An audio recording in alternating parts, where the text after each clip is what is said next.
All right, so where we left off on Tuesday was looking at the way that the bacteria actually can move around, some of the different things that they are that they have for their structural support, morphology, looking at the difference between cocci, bacillus, spirochete. Those are important also. Now we're getting into some of the structures such as flagella. The flagella is how they actually are able to move around, but the way that it actually is designed is that it will not. Way it's designed is it's able to move around in typically like liquid, right? They're not going to use a flagella to move around something solid. And so here we have involved in motility. Not all bacteria are going to have them, and they're going to have different names. So some of them are going to have just a single flagella. We call those polar flagellum. So like think about north-south pole. If they got a single flagellum, that's polar. Some of them are going to be paratricious, which means they got flagella all over them, as we can see there with that particular bacteria in there from that micrograph picture. It has multiple flagella all around it. That's what's referred to as paratricious. Again, not all bacteria are going to have a flagella, so it's going to be dependent on which ones we're actually speaking about. They're going to be made up of three parts, though. All flagella are designed the same. So notice what we have here. We got the basal body, which is going to be the part that actually anchors it into the cell wall. Look at what cell wall it is. It's gram-negative. So flagella are traditionally found in gram-negative bacterium. There's always exceptions to every rule, but for the most part, it's always gram-negative because it actually anchors into both the inner membrane and the outer membrane with that basal body. Then it has this little hook that comes out of it. And the part. Sorry, it's a gram-negative. Gram-negatives, yeah. And then you have the filament. The filament's the part that actually whips back and forth, and that's what allows it to move around. And so it's made up of those three main parts. What was important about being gram-negative? I'm sorry. The flagella are traditionally found in gram-negative bacterium. In the second part, you said they're found in between the two layers. Yeah, well, so see how the basal body here is actually there's your inner membrane, there's your outer membrane. Okay. Whenever you see that, then you should automatically think gram-negative. Okay. Because gram-positives only have a single layer. Yeah. But they have an inner and an outer. The only gram-negatives have those. All right. So then the next part here is the chemotaxis. So chemotaxis is how the bacteria actually move. The best way, or actually how they sense where they go, I should say. So we're going to use that word a lot, chemotaxis. So chemo means chemical, taxis, think taxi. You get in a taxi to go one place to the other. These are going to be how they sense, and so it can also be a repellent too, depending on what that scent is that it's picking up. So I always refer to it, as going out in the French Quarter. You might smell something nice. You're like, where's that coming from? You start following it, right? You start trying to figure out where it's coming from. That's what the bacteria are doing. Or you smell something that smells terrible. Oh, geez, you got to get away from that. Same idea. Bacteria are doing the same exact thing. They're basically either going towards something that they know is something they want to go towards, or they're being repelled away from it. And so some of the ways that they can respond are going to be through aerotaxis. Aerotaxis is going to be based on oxygen levels or carbon dioxide levels. So some bacteria are they're obligate anaerobes. Obligate means that they have to be. Anaerobe means that they can't be anywhere, no oxygen. So they cannot be anywhere near oxygen. Oxygen is actually dangerous to it. And so if it senses oxygen, sometimes it might move away. Some of the more environmental bacteria, not necessarily ones that are important for medical, magnetaxis. These are going to be ones that actually they use the magnetism of the poles of the Earth to orient, and they'll use that to essentially orient to maximize photosynthesis. Some bacteria can photosynthesize, and they'll maximize where they're at in the sun angles based on magnetism. Thermotaxis, that's referring to temperature. Just like if we're too hot, we're going to try to find someplace cool. If we're too cool, we'll go someplace a little bit warmer. Bacteria can't go put a coat on, so they're going to probably try to move to one place or the other. Phototaxis, photo in this case means light. So we're talking about moving towards or away from light, depending on what type of bacterium it is. And because they're relying on this flagella, the flagella actually whips around, and it doesn't allow it to move in a nice straight line. So these are actually observations that we do not only, So when you were talking about the aerotaxis, and it has to do with like the air pressure, how there's like, you said there's obligate, or what did Obligate and then there's anaerobes. like the facilitative should we like get into details and know those? Not yet, but we're going to. That's why I pulled him out. We'll be getting into him when we get up into the later chapters. Okay, cool. But just kind of give you an idea of why that would be important. Some bacteria can't be anywhere near oxygen. Some are fine. But we aren't getting into those just yet. But good question. You have another question over there? Yeah. Okay, cool. So here, these are actually experiments that we can do in the microbiology labs here on campus, referring to what's called a tumble and run. And that's because that flagella doesn't allow them to move in a straight line. So if they don't have anything that they're actually going after, the flagella doesn't stop. They don't relax. They're always moving. So think about like a fish. They're always just kind of moving around a little bit. Here, it's run and tumble. So it'll run when it's going in a straight line, and then it's just tumbling around. That's when there's no attractant or repellent in the petri dish. Here, you put a little bit of an attractant on one side of the petri dish, you put the bacteria on the other. They tend to go pretty in a reasonable straight line. They're trying to get there. But because that flagella is, not designed to be able to make it go in a straight line, it kind of still does this. But we can tell when a bacterium is not being repelled or attracted and when ones are. We can see that, underneath the microscopes as well as petri plates. So the next one, pili, they're very similar to flagella. But remember, I pointed these out earlier on Tuesday. Pili are more designed for attaching. So bacteria that need to attach an epithelial cell, when we start getting into how actual infectious diseases work, one of the very first things they have to do is to attach to your cells somehow. And so the pili are pretty important for that. The ones that are specifically important for a surface attachment are called fimbriae. So pili is a big global concept, and then the ones that are actually used for attachment are fimbriae. They can be used in a lot of different types. Another, in terms of motility, gliding motility also. So those things we just talked about, chemotaxis, the tumble and runs. We'll also, when we get into the immune system, we'll talk about how some of the cells can actually attach to the blood vessel, and they can slowly just tumble along the blood vessel versus being stuck in the blood and zipping along. So, if they're trying to get to a site of an infection, they'll attach and they'll slowly start rolling along until they get to the site of infection. That's what we're referring to here with the motilities. Sex pilus, this is something you'll see in chapter 8, the one that you're doing online by yourself. Self-study, chapter 8 is about bacterial genetics. And so one of the things that we are learning about bacterial genetics here in the last couple decades is something like MRSA, methicillin-resistant Staphylococcus aureus. How is it that the bacteria became antibiotic resistant? There's a couple different ways that it happens, but one of the things that they can do is what's called horizontal transfer. Horizontal transfer is basically transferring DNA from one adult bacteria to another adult bacteria. And vertical transfer would be mother to child type idea. So when we say horizontal transfer, a lot of bacteria can actually transfer directly, and they use what's called a sex pilus. That pili, pilus is singular, pili is plural. So pilus here is going to be where they actually attach to that bacteria, and they share the genetic info that gives them that antibiotic resistance. And so bacteria are very good, as you'll learn in chapter 8, bacteria are very good at sharing their DNA. Internal structures, all bacterium have a single chromosome. So this is, again, you'll get into more details in chapter 8, but here we're just getting into the basics of it. So when we think about a bacterium, we always draw them, and I always draw them as a rod.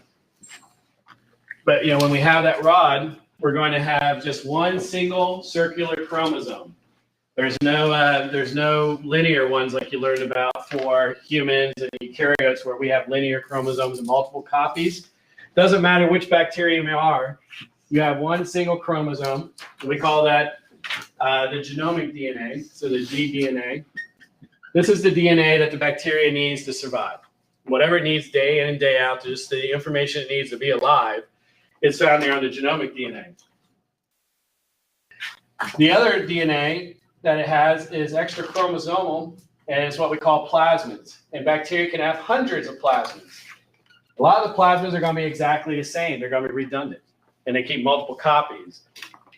And this is going to be information. Typically, we find the information that they need to be infectious, to actually cause disease, is going to be found out on the plasmids. So if we have two bacterium next to each other, they'll actually make that sex pilus. And because they have multiple copies of that same exact plasmid, they can actually just share couple those plasmids over to the other bacterium and then actually confer that antibiotic resistance over to that next bacterium. Now, if the bacteria doesn't like the DNA, this is one of the things that's really unique about bacteria. If the bacteria doesn't like that DNA, they'll just get rid of it over a generation or two. If it's something that becomes incredibly important, they hang on to it. So the plasmids are the one that's in charge of sharing the Yeah, you don't share chromosomal DNA. You only share the plasmid DNA. Through the sex pillars. Yep. Got it. Good question. All right. So again, things that we've seen before: ribosomes. Ribosomes are important for protein synthesis. So just remind yourself of the central dogma of biology. So the central dogma again talks about DNA. Right? It's transcribed in RNA. Gets translated into proteins.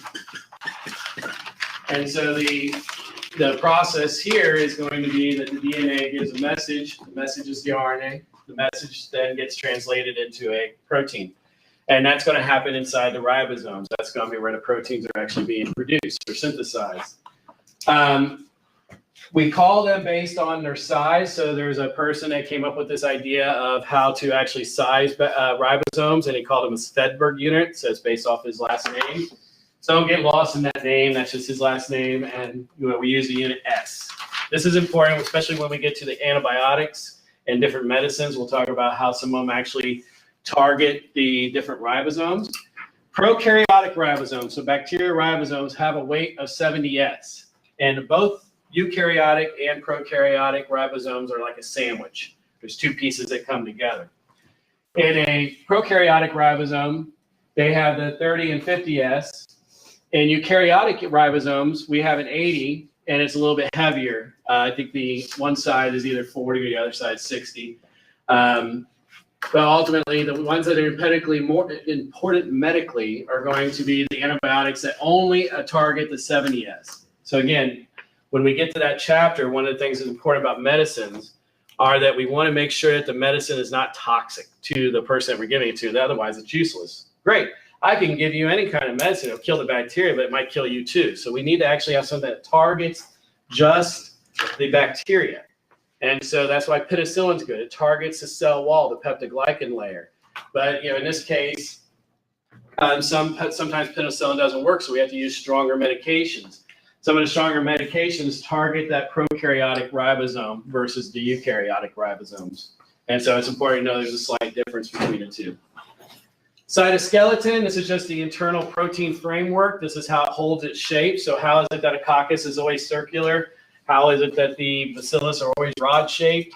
It's going to be based on not only the cell wall, but also the cytoskeleton structure, just like we see in eukaryotes. We have storage granules. So when we look here at this picture, we have a picture of a bacterium, and we can see these little vacuoles inside. That's how bacteria store things. They're going to store them inside these vacuoles. If there's anything that they need to hang on to, they'll build all kinds of different vacuoles. We'll see that also our cells do it too in the immune system. They'll develop these different vacuoles for storage also. Very few bacterium have gas vesicles. These are going to be ones that we find like in fresh water lakes. Again, ones that are not medically important, but this is just kind of giving you a global overview. Gas vesicles help them stay buoyant. Otherwise, bacteria would sink all the way down to the bottom. So they'll build these little gas vesicles filled with gas, helps them stay up towards the top of the surface. Endospores, we already talked about, right? So the endospores are that nice hard shell that mainly the bacilli and the Clostridium genuses can do. They can actually stay dormant for a long time.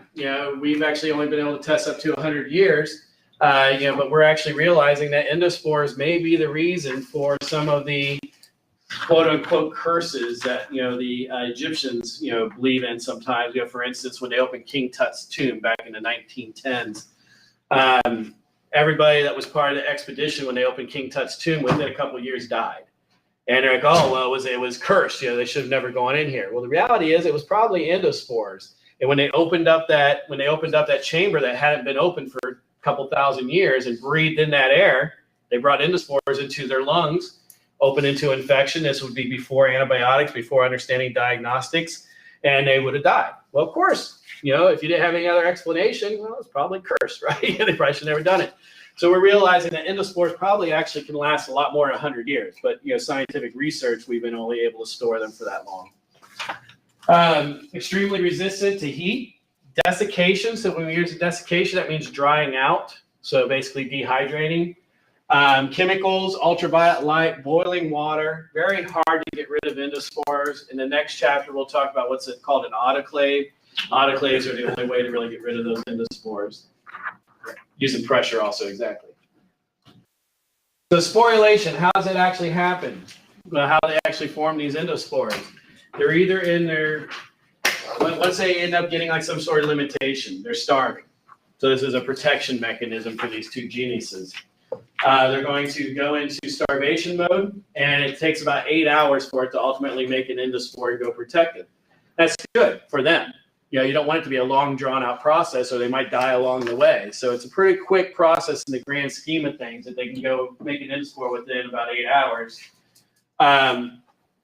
And so when that happens, it's going to essentially just hold on to just the DNA and some of the proteins it needs. And when the actual conditions change, then we have what's called germination. And that germination then can trigger it back out, and it'll start growing very quickly. I think we referred to last week the idea of the anthrax attacks in 2001. That was endospored Bacillus anthracis. And when somebody opened it, they breathed in that dust. When they open it up, it was always like this white powder people seen. They breathe it in. Well, they breathe in the bacillus into the lungs. Well, now it's in a nice, happy environment. It's in the lungs. It's nice and warm. It's humid in there, and it's going to basically germinate and unfortunately cause disease and actually killed a couple people. So when it germinates is when it comes out of the endospore. Yeah, when it sporulates, it's going in. When it germinates, it's coming out. Okay. So here we're switching over to eukaryotic cells. I'm not going to spend a lot of time on this. This is just more for your own edification. Again, if this is new for you or it's just review, I won't have any questions on eukaryotic, mainly because there's so much to cover with the prokaryotes, right? So also when it comes to medically important eukaryotes, there's not a lot of them. We're going to touch on a few every chapter when we start getting into the actual diseases. We'll talk on a few different eukaryotes, but for the most part, they're limited. What we're going to spend most of the time this semester talking about are the bacteria and the viruses. So these I'm just going to flip through. Not really going to spend a lot of time on them. You have this table here that goes through each of the different organelles, but ultimately the biggest thing you got to remember from a eukaryotic standpoint is that they do have these different organelles. They have membrane-bound organelles. So they have that phospholipid bilayer going around the nucleus. The endoplasmic reticulum is nothing but a phospholipid bilayer. Lots of them going around. It's not just the outer cell membrane that we see in prokaryotes. Prokaryotes do not have any organelles inside them that are membrane-bound. So that's the biggest difference between them.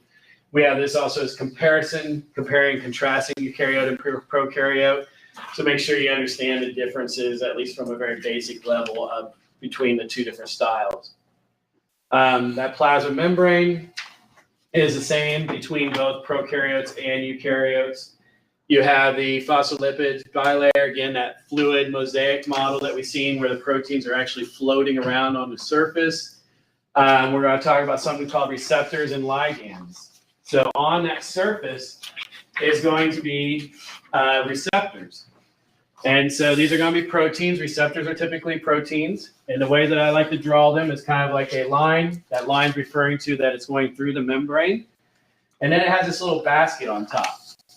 And so we have lots and lots of receptors, not only on our cell surface, but also on prokaryotic cell surfaces. And so these would be the receptors. And then what they're actually looking for is called the ligand. So whatever that receptor is looking for, when it gets its correct ligand, it activates that receptor. What's happening to that receptor? It sends it down to the DNA and turns on an on-off switch. It acts like an on-off switch essentially. So when it finds that ligand, then that receptor becomes activated and either turns a gene on or turns a gene off. So imagine that this receptor is looking for some sort of ligand that is like a food. So it's going to find that food, and now it's going to basically encapsulate that food and bring it in. So it's basically turning on the switch saying, hey, we've got some food here. And so we'll be talking a lot, especially in the immunology chapters, about ligands and receptors. Right now, just know the names, in terms of definition. Lipid rafts are a concept that's found in eukaryotic cells. And so when we think about eukaryotic cells, we think about having, a lot of people like to think that all the receptors and the different cell surface markers are found evenly spread around the surface of the cell. The reality is we might have a lot of different receptors and a lot of different surface markers all found on one side. And then maybe you might have some barren area on a different side. You might have another section that's got some. And so whenever we find this cohort of receptors and surface markers and things, we call that a lipid raft. And that lipid raft usually is important for the way that either the virus is able to cause infections or the way that the cell is actually responding to different environmental cues that it's finding. It's more important to have all your different receptors all together versus have them spread out evenly across the cell. And you said that's usually only for eukaryotic cells? Yeah, we only find lipid rafts in eukaryotic cells. So it becomes medically important in terms of understanding how different diseases occur. All right, so here we talked about this briefly, carriers and channels, in terms of how things are able to get across that phospholipid bilayer. Remember that phospholipid bilayer has the phospholipids that are hydrophilic heads and hydrophobic tails. And so there's, it kind of acts like a nice barrier for anything to be able to get across. So in order to get across that phospholipid bilayer, we're going to either have channels or carriers that allow things to be able to get through. Some of the ways that we do that is through what's called endocytosis or exocytosis. Endocytosis means to bring in. So endo means inside. Cyto is cell. Cis means the process of. So the process of the cell bringing something inside. Exocytosis, if you're going to the exit, you're going to the outside. It's basically the opposite. It's how a cell gets rid of things. So how does the cell get rid of waste? Exocytosis. How does it bring things in? Endocytosis. And we'll be touching on those quite a bit as we go through the chapters also. Some other terminology here. Penocytosis is mainly how we bring in liquid, but it's going to be only found in animal cells, so eukaryotes. So if we're going to bring in just fluid and fluid only, we call it penocytosis. Receptor-mediated endocytosis is going to be what we're talking about here, where the receptors find its ligand, and once that happens, then it will bring in whatever it found. So that means that endocytosis only happens when the receptor is turned on. That's why it's called receptor-mediated. Phagocytosis is just a generic bringing in of anything. Phago means to eat. Cyto, cell, cis, process of cell eating. We'll also talk about phagocytosis happening inside our immune system cells too. So our different immune system cells are able to phagocytize. Exocytosis is just the reverse, kicking things back out of the cell. Protein structures, this is stuff that's mainly just for the eukaryotic cell. Again, nothing I'm going to ask you on a particular exam question. So just in case you need some review on this, you can look at them. Flagellus structures are going to be similar to what we find in cilia. So cilia is what we see in eukaryotic cells. Flagella we tend to see more in prokaryotic cells. But what's interesting when you look at them is they have the same exact shape. So again, what is that telling us as a scientist? We're always looking at structure and function. So if the structure is similar, the function is probably similar. And that means they probably have the same evolutionary background. Otherwise, why would they have been developed exactly the same? So here it's basically a 9+2 structure of the microtubules from the cytoskeleton. Have 9 surrounded by 2 in the middle. And that's going to be, the same structure we see between prokaryotes and eukaryotes. So just kind of, showing you that they have some similarity to them. The nucleus, as we already know, contains the DNA. It's surrounded by 2 phospholipid bilayers. With these nuclear pores, that's how the RNA is able to get out. DNA never leaves a nucleus of a eukaryotic cell. Do prokaryotes have a nucleus? Nope, right? So again, this is just eukaryotic stuff. The nucleus is going to contain the DNA. DNA never leaves. The nuclear pores are how the RNA gets out and gets to the ribosome to be then translated into protein. Mitochondria also has an outer membrane, so has a outer phospholipid bilayer, has the inner membrane, and this is where what happens. ATP synthesis, right? So this is where ATP is produced. That's right. ATP synthesis happens here, and this is going to be the idea of where do these mitochondria come from? Probably bacteria that were phagocytized back sometime in the beginning of time, because mitochondria actually have their own DNA. They actually have their own little pieces of DNA inside eukaryotic cells. Again, bacteria do not have mitochondria, but when we look at the actual structure of a mitochondria, it sure does look a lot like a bacteria. It has its own DNA. It has the 70S ribosomes inside, just like a bacterium does. So we call that the endosymbiotic theory, that probably a larger bacterium phagocytized a smaller one and realized that there's actually a benefit to keep it around. It was producing energy. It's like, hey, let's keep this around. And they made a symbiotic relationship. Symbiotic means we get along, right? So they're getting along. And the mitochondria just became part of the eukaryotic cell somewhere along the line. Same thing's true of the chloroplasts that we find in plant cells. They also contain their own DNA and also have their own ribosomes, which we see here. This is just talking about the endosymbiotic theory that I just pointed out to you. The big bacteria ate the smaller one. They found some way to live together. And so we know, though, that the mitochondria and chloroplasts have lost their ability to survive on their own. If we take a mitochondria out and try to let it grow on a petri plate, it doesn't. So it has over time lost some of its ability to live on its own. It has basically become part of the eukaryotic cell. Endoplasmic reticulum, you have the rough and the smooth, right? The rough endoplasmic reticulum gets its name because the ribosomes are actually attached to it. So the majority of protein synthesis is going to happen in the ribosomes that are attached to the rough ER. The smooth ER is more involved in lipid synthesis, so making fatty acids. Also part of like different detox. There's a lot of different things that happen in smooth, but the smooth gets its name because there's no ribosomes attached. So it has very little to do with protein synthesis. Golgi apparatus, when the ribosome actually makes the protein, so when it synthesizes the protein, it's not in its three-dimensional shape. It's just a really long string of a bunch of amino acids tied together. And so it actually has to be formed into its three-dimensional shape. The Golgi apparatus is part of the eukaryotic cell that helps it form into its three-dimensional shape. Once that protein has its shape, then it's active. Then it can actually do whatever that protein's meant to do.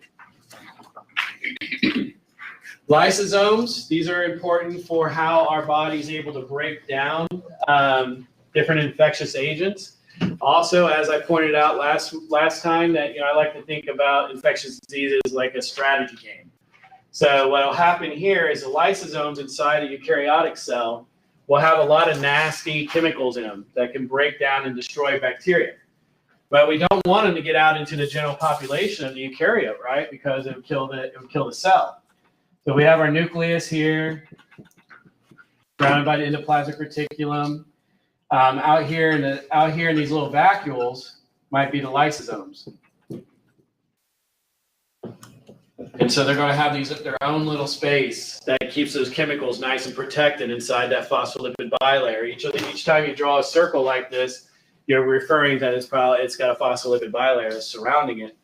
And so some of the things that it will carry inside are going to be what we call reactive oxidative species, ROSs. And these are going to be different versions of oxygen. So oxygen by itself is O2, right?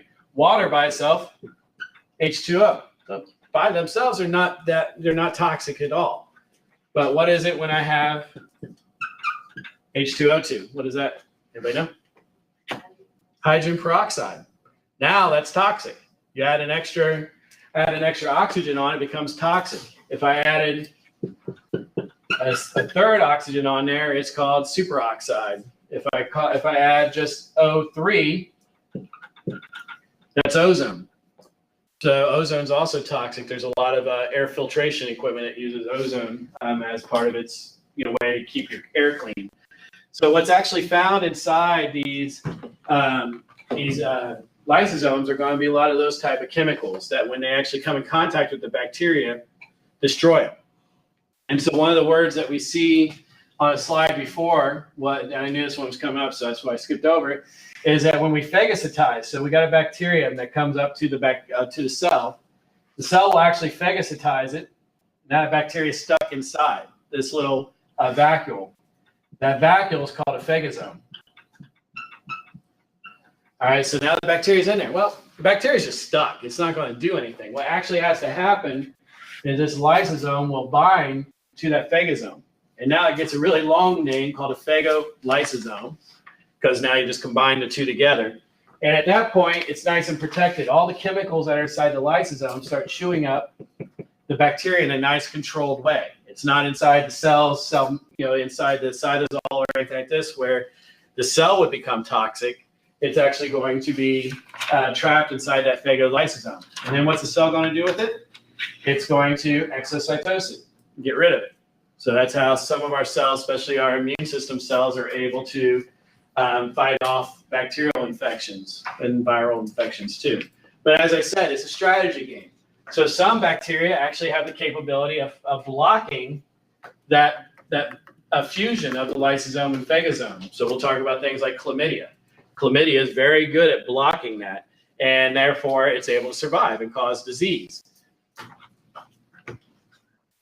All right, so that's the end of chapter 3. Chapter 3 is the microscopy and cell structure. Like I said, the parts that I think are the most important for you to study are going to be the microscope techniques, microscopes themselves, as well as the techniques in terms of the dyes.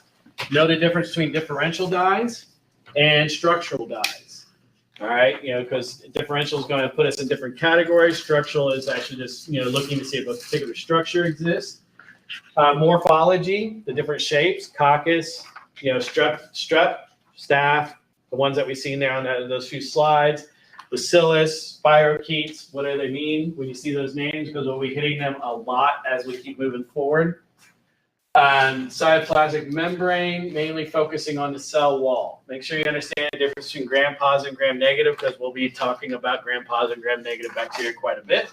So make sure in your head, the gram-positive has that big, thick LPS layer, or not LPS. Gram-positives have that big, thick peptidoglycan layer with just the single membrane, where the gram-negatives have the two membranes, right? They have the inner membrane, followed by the periplasm, followed by the outer membrane, and then you have the LPS on top of that. So gram-negative is a little bit more involved in terms of their structure. Internal structures, plasma membrane, membrane-bound organelles found in eukaryotes. I think that stuff is good to know if you need some brushing up on it, but I'm not going to ask any questions on the test next week on it. All right, so moving over to chapter 5. Chapter 5, again, is going to be focusing on different ways that we have to control microbes in any given environment. And so every chapter always starts with a little bit of a glimpse of history is what they call it. So we talk about, where were some of the first times that we ever seen something like this? And so Joseph Lister, he was a British surgeon. And unfortunately, he was a British surgeon in the 1800s. And so surgery in 1800 is more for the doctors than it was for the patients. The patients usually didn't survive very often, surgery, but the doctors at the time were able to learn. So if you've ever seen any of the old photos or even like some movies that have redone it, you have the big auditorium and you got the surgeons in the middle, and you got all the doctors watching surgery happen down there. Well, that's an open environment. If you open up somebody's, you open up a wound essentially to get inside and perform surgery, you've now opened up sterile area, and that sterile area is prone to infection. So even through the surgery process, even if the patient survived the surgery, they may not survive the infections from that open wound, because again, this is before antibiotics. And so Joseph Lister was one of the first people that recognized that there might be a way to stop that. So he essentially, through his process, saved more lives than all the different wars put together sacrificed. So his revolutionization of the surgery was huge. And one of the things that he did was he took Pasteur's work. Pasteur's work was identifying that there was these microorganisms that cause disease. And what he did was he realized that, well, we can try to kill those bacterium or those microbes before we actually start infection. So he actually started realizing, hey, it's a good idea to wash your hands before surgery. Most people didn't do that. They would actually go from one surgery to the next, and they may still have blood on their hands, and they would actually go to the next surgery. So he realized, oh, well, cleaning was a good thing. And one of the things he would do also on the tissue was he would add carbolic acid or phenol. Phenol burns very badly, but it also sterilizes, so you'd actually minimize the number of chances that patient would have to get an infection.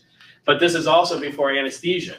So you'd be awake and they'd be pouring something that'd be burning the hell out of you. So you might die of a stroke or a heart attack from the pain that you're going through. Again, the surgeries at this time were not meant for the patient as much as they were for the doctors learning how to do this stuff. After that, we actually improved our methods even further, where we now sterilize instruments. The common surgery suite all has its history back to Joseph Lister and some of his work, and recognizing that this might be part of the problem. So, as I pointed out, until the late 19th century, it was really difficult for patients to actually survive. They didn't understand that microbes are found in the air. They didn't understand that you had them on your hands. Nobody did any of this stuff. However, modern hospitals, we now do all these things, and we make sure that we try to minimize as best we can the chance of somebody getting an infection. So approaches to control. This is mainly a terminology chapter. So focus on the vocab. Make sure that you understand the differences, because you may use these words interchangeably, but the reality is that there's actually a difference in the definition of them.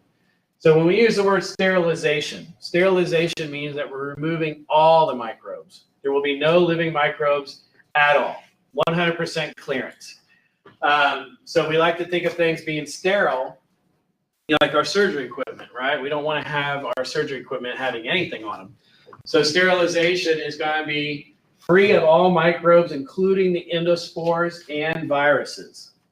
Remember, endospores are a lot tougher to kill, so we're taking extra steps to get rid of them too. The one thing it doesn't consider are the prions that we talked about in chapter 1, when we just basically talked about them, right? The prions, those proteins that it's really difficult to clear them. We haven't really come up with a perfect way to get rid of prions just yet. Disinfection. This is the elimination of most or all pathogens. So in this case, we're actually talking about just pathogens, not all microbes, just the pathogens here. So when we think about disinfection, this is stuff that you do at home. You disinfect your kitchen, you disinfect your bathroom. When you look on the bottom of Lysol, it says kills 99.9% of all pathogens that cause disease or whatever. Well, again, it's kind of just marketing tricks. It's not saying it's killing everything. It's killing the ones that are going to allow it to be called a disinfectant. So some viable microbes may remain. We're also going to use disinfectants on inanimate objects, nothing alive, to use a disinfectant on, unless you got some crazy old uncle that thinks that the answer is Lysol to everything. What we actually call ones that we actually use disinfectants or things that minimize pathogens, we call those antiseptics when we use them on skin or something that's considered alive. Living tissue, we use antiseptics, to get rid of those pathogens. Pasteurization, this is things that we usually think about with milk and other dairy products. This is just a brief heating to reduce the number of spoiling organisms. So milk on its own has a lot of organisms in it that may cause it to turn sour pretty quickly. We pasteurize it to try to knock down those spoiling organisms as well as destroy the pathogens. And so we're going to still have a lot of microbes in there, but hopefully it's actually safe to consume. Decontamination. This is a word we use when we're reducing the number of pathogens to levels considered safe to handle. So we're decontaminating it. We're basically bringing it down to a level where we don't have to worry about it. Are all the pathogens gone? No. But let's think about something like salmonella. Salmonella, you need to have at least 1 million per milliliter to actually cause disease. That's a lot. If I can knock salmonella down to only 100 or 1,000 per milliliter, we'd consider that decontaminated because we brought down the numbers low enough that it's not going to cause disease. It's safe to handle. So this is always, all these different terms are going to be based on the situation. That's what we're going to see as we move forward. that we base on which ones we do based on the situation that we're actually encountering at the time. So sanitizing is substantially reducing microbial population that meets accepted health standards.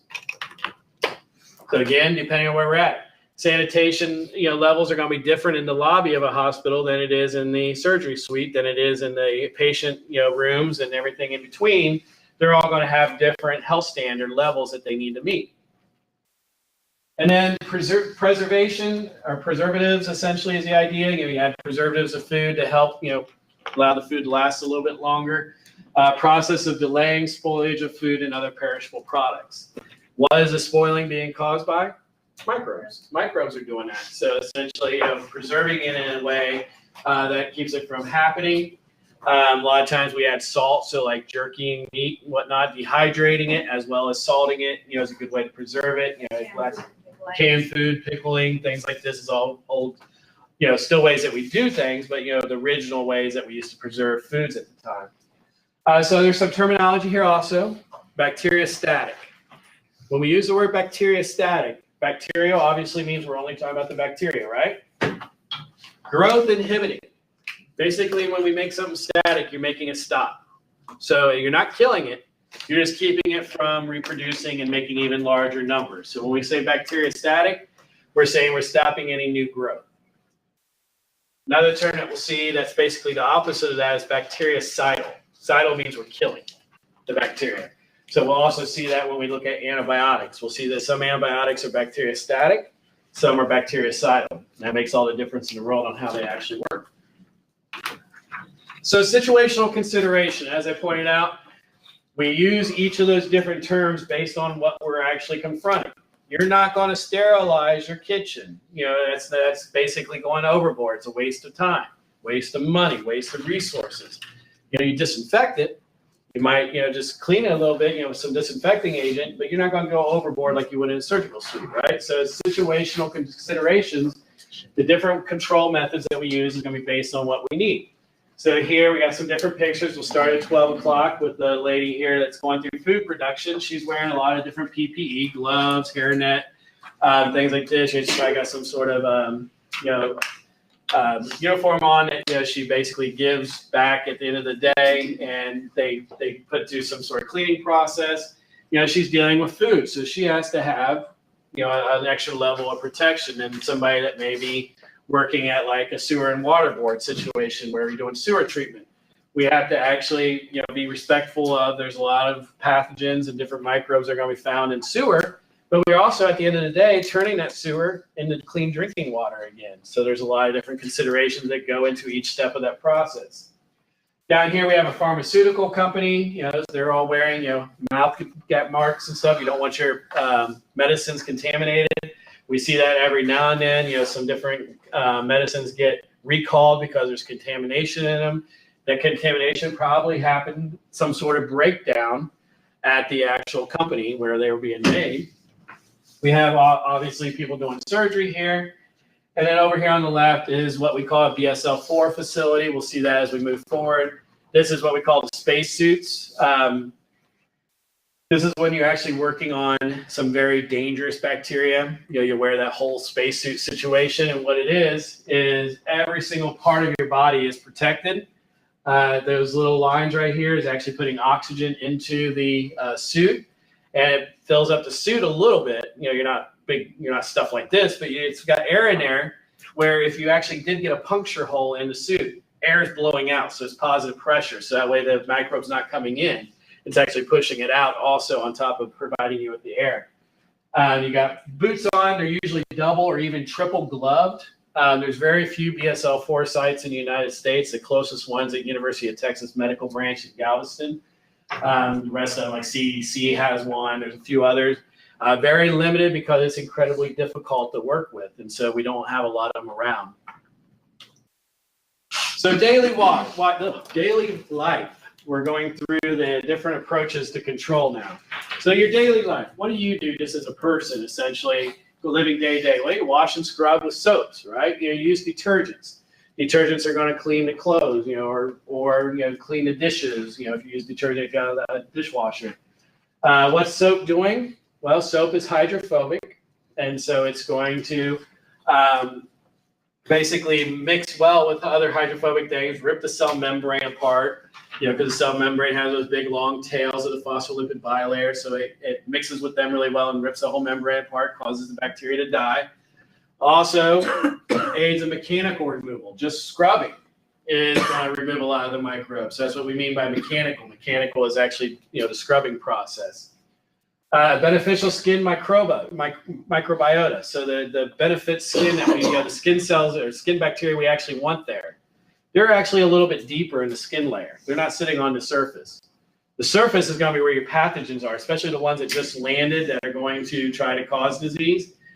So by washing your hands, you get rid of them, but you're limiting the amount underneath the norm, that the normal microbiota that we actually want to be there, the healthy bacteria, they're not going to get knocked off right away because they're a little bit deeper. However, it's not as big of a deal as it used to be, but when Purells and other hand sanitizers became nice and convenient to put in your purses or backpacks or something like this, everybody was using them. But we actually learned through that time was that it actually was causing a lot of problems, and especially people that are using them on a regular basis.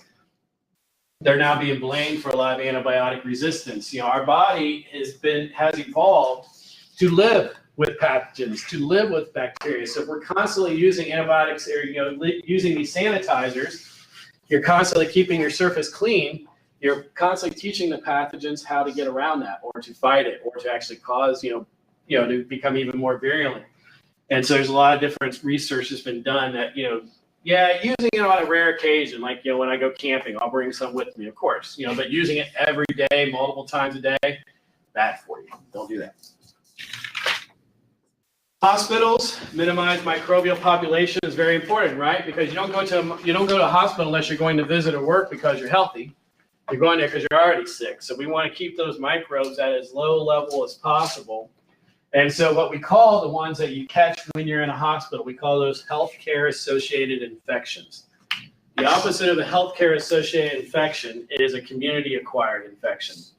So, community would be catching it here. If somebody in here had a cold and then we actually spread it to other people, that'd be community.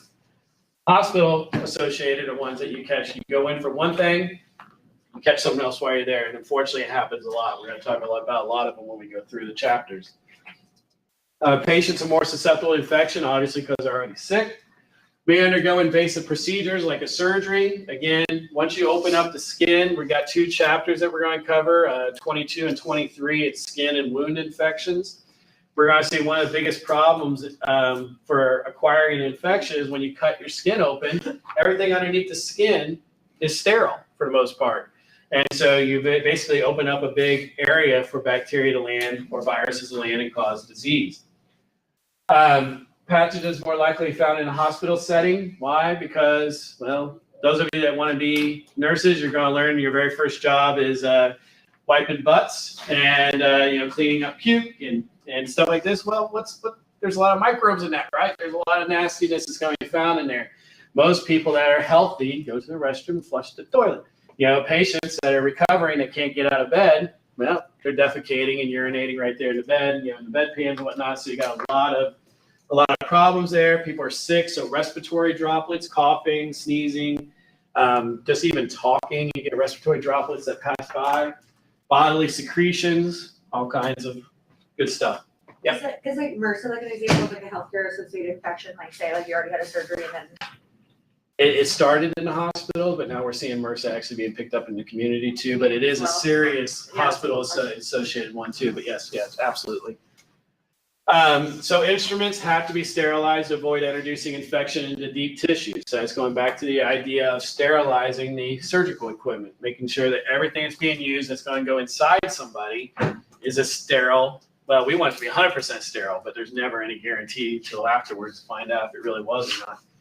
As I pointed out, prions, they're a relatively new concern only because we just learned about them, but luckily we don't really see a lot of prion diseases. They're pretty restricted. We might have an outbreak, for instance, right around the turn of the millennia. We had the mad cow diseases over in the UK. We talked about briefly in the last, when we first started in chapter 1. We get that. The rest of them are pretty limited. We'll see some prions as we go forward. There's a couple different tribes that are still found around, I think in New Guinea, that actually as part of their burial process is they eat their dead. And that's really bad. So they end up passing along prions that way. But typically in order to get a prion infection, you have to eat something that's already infected or have somebody go into deep tissue, touch a prion, bring it over and put it in deep tissue of somebody else. So it's not like you just catch it from somebody sneezing on you. It has to be something pretty over the top to usually get a prion disease. All right, so microbiology laboratories, where I made my bread and butter for so many years. We routinely work on microbes, right? That's our job. Our job is to work on microbes. So those of you that might want to be med techs or work in the actual labs, that would be also following the microbiology laboratory procedures too. We have lots of rigorous control mechanisms. So, a lot of them are going to be wearing gloves all the time. We don't wear our gloves outside of the laboratory. I see that all the time. It makes me cringe when I see people in lab gloves walking around the hallways. I'm like, oh, hell no. You take your gloves off. You don't wear gloves outside the lab. Sometimes we might have goggles, for protective control, as well as a mask if necessary. Eliminate microbial contamination to both experimental samples and environments. So when we're done with our experiments, we have to autoclave them, or up at the primate center, we actually incinerated. We had an incinerator on site, as well as many hospitals do too, where they'll take those red bags, the biohazard bags you may or may not have seen yet. Those go into an incinerator. And so that basically burns them up completely, where there's no chance that any microbes are going to survive that. We're going to do careful treatment of both before. So we sterilize all our equipment before, as well as the media we might be using to grow the microbes in. We'll sterilize it all, as well as sterilizing after when we're done. And that brings us to those BSL-1 through BSL-4 that we've seen with the person in the spacesuit. BSL-1, BSL stands for biosafety level. 1 are going to be microbes that don't cause any harm to you. So this would be like environmental microbes. They're not going to cause any diseases. You don't have to worry about getting sick from being around them. BSL-2 is going to be microbes that can cause sickness, but are self-limiting. So like Salmonella, E. coli, causing foodborne infection, causing basically getting sick from eating tainted food. You're sick for a day or two, but at the end of the day, you're going to recover. Even without any sort of medicine. Yeah, you can go get medicine, but is it necessary? This depends on how old you are and what your immune system already has gone through. You know yourself better than anybody else, but most people that are healthy, they get a salmonella infection, they'll be fine in a couple days. BSL-3, this is going to be, it can kill you, but there are medicines available or vaccines available. So this would be things, BSL-3s, trying to think of a good one. I'll think about them as we go forward, because they actually have listed as we go forward too. So this would be ones like the Primate Center. Primate Center has a BSL-3 facility up in Covington. There's one or two at LSU, but for the most part, BSL-3s are limited because you don't want people working with those type of infections unless they're very highly trained in them. Tularemia is one. You probably don't know that one, but a lot of the BSL-3s, they end up also being on the CDC's watch list for terrorism, bioterrorism. So again, because they're dangerous. But if there's a vaccine available, then most people that work with that microbe are going to be vaccinated. Also, if there's a medication available for people that get sick, they'll usually have it on site there too, just in case there is a contamination issue. BSL-4 is Godspeed, good luck. If you get infected, you're going to die, more than likely. So Ebola, loss of fever, things like this, those are going to be BSL-4 agents. Definitely, again, that's where we got those spacesuit idea that we see in there, the orange suits. That's going to be exclusively BSL-4. I've never worked in a BSL-4, but my buddy has, and he says it's miserable because you actually have to scrub in together. It's almost going to a surgical suite. You help each other get dressed. You have to get down to your underwear, help each other get dressed up, and you go in, and then you're stuck in that suit till the job's done. So you better go to the bathroom. You better eat before you go in. You might be stuck in that suit for a good 8 hours or better. Because it takes a process to get in to the lab, and it takes a process to get back out too. So it's not like, oh, let me drop real quick and go use the restroom. Yeah, no, that's not happening. And eating is a big no-no, but he always said he stuck Snickers inside his pocket or inside his underwear, and he'd pull his arms out of the gloves and eat a Snicker real quick, if he didn't get caught. So food and fruit production facilities, they're going to have perishables retain quality longer when contaminating microbes are destroyed. Obviously, this is what food production is all about. We try to get the food that it can last as long as possible. Now we're learning a lot of these pathogens, or we're learning a lot of times these preservatives that we use are actually toxic too, right? So we'll talk about that as we move forward. One of the most common ways that we treat food is through heat. If we heat it up enough that it can kill the pathogens but not alter the food, then that's pretty good. However, you heat up stuff too much, it can alter the flavor. It can change the appearance of the product. Yeah. Even though some things like fully cooked or like not raw, you could still have a foodborne illness on it. Like if Depends on how long it's set out. Burger, and it's cooked well done, could you still get some type of food poisoning? You know what you'll rarely ever see me eating from is a buffet, right? Because again, it's cooked. So if it's cooked, the theory is that the microbes should be gone. But then how long has it been sitting out? So I used to teach a class in food microbiology, and one of the things that we do with the students in the lab would go out to different restaurants and test for microbes. And some of the places that were the most disgusting were like your fast food places like Taco Bell. Oh my God. Even though I love Taco Bell, don't get me wrong. That's how I survived my undergrad. But at the end of the day, when you actually test, sometimes the beans weren't kept at the right temperature. They may not have actually marked when they actually heated them up and how long they'd been there. And so the potential of actually having microbes then fall into that and potentially be there to cause a foodborne illness is very high. But is that the worst place that y'all want to No, there's worse. I'll tell you the worst one. So I grew up in Ohio, and so I went to Wright State University, and Wright-Patterson Air Force Base is right next to our university. Second largest Air Force base in the nation behind where they train in Texas for basing. And so what we had there was a lot of your airmen that would go overseas, and they'd bring home their wives that they'd find overseas. And the poor wives, they wouldn't have much to do when they came home. So a lot of them would open up restaurants. So we had a lot of Korean restaurants around the base.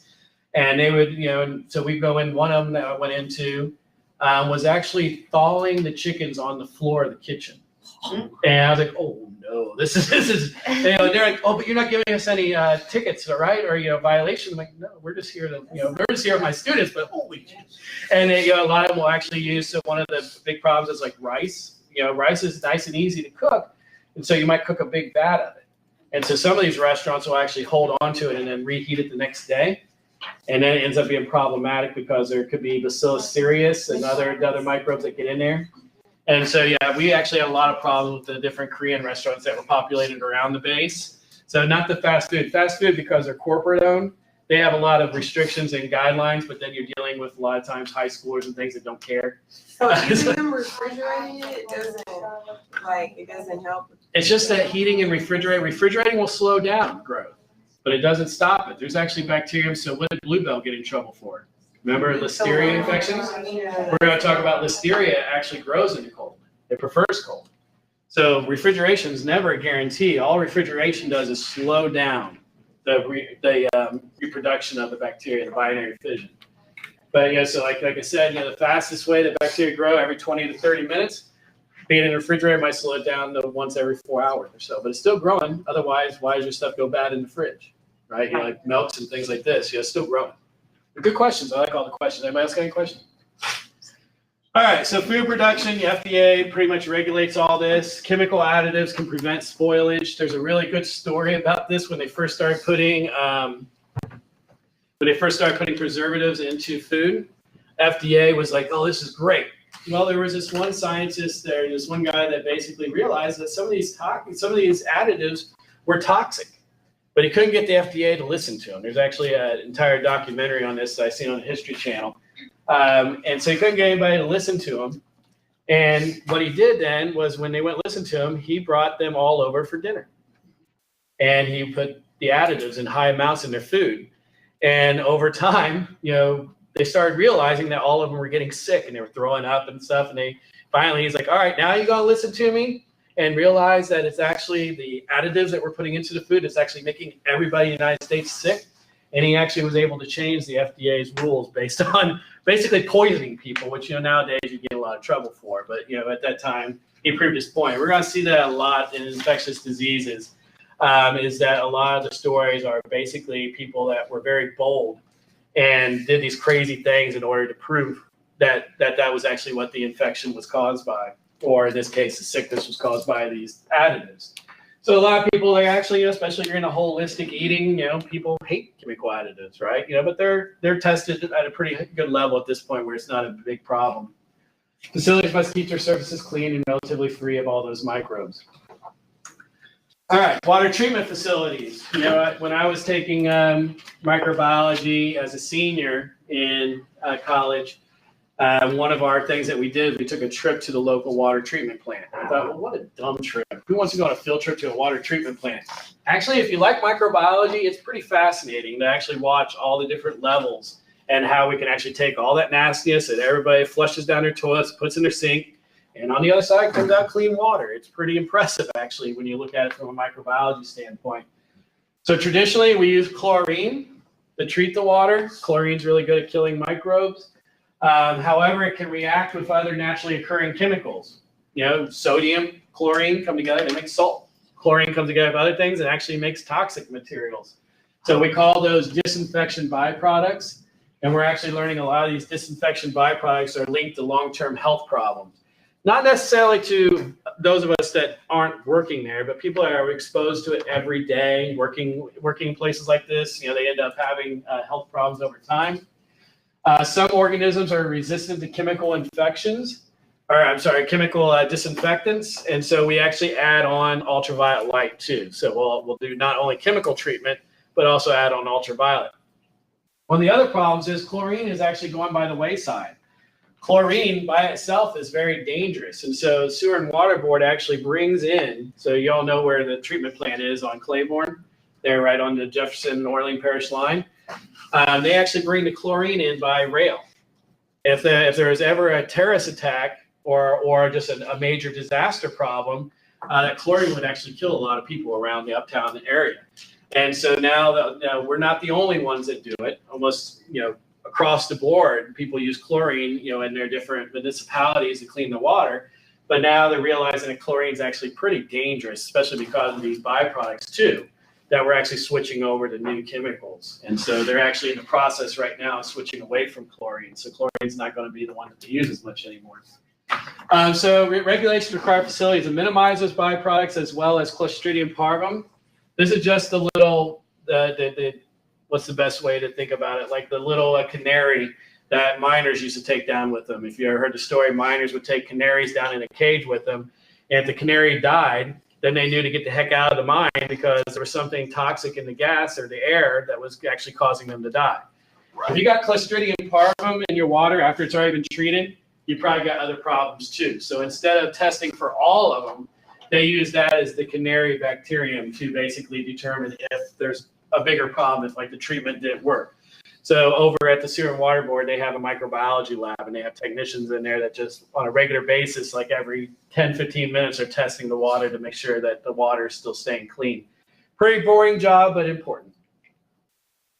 So selection of antimicrobial procedures. We got about 5 minutes left, and so I'm going to do about 1 or 2 more slides. That'll leave us with about 30 for Tuesday. Sorry, I have one quick question. You said you use the chlorine to treat it. Do they also put fluoride in the water? Does that? Fluoride is a secondary process. It's not part of the actual disinfectant process. Okay. It's part of fluoride is actually important for a lot of health aspects, especially like teeth, and that's why they started putting it in there.